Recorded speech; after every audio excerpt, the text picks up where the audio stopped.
लेकिन अगर किसी को तुम्हारे ऊपर शक है तो तुम्हारा भरोसा कैसे करेगा। But if someone doubts you then how will he trust you.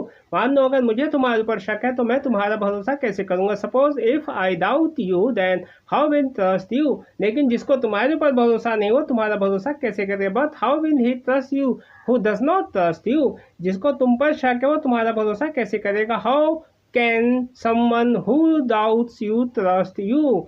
मान लो अगर तुम्हें किसी पर शक है तो तुम क्या करोगे। Suppose if you suspect someone then what will you do. जिसको तुम पर शक है वह कैसे मानेगा कि ये काम तुमने नहीं किया है। How will the person who suspects you believe that you have not done this.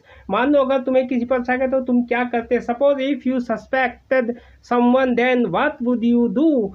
यह काम तो तुमने नहीं किया है, तुम्हें ही साबित करना पड़ेगा। You have not done this work you will have to prove it. साबित तो उसे करना पड़ेगा ना जिस पर शक है। The one who is suspected will have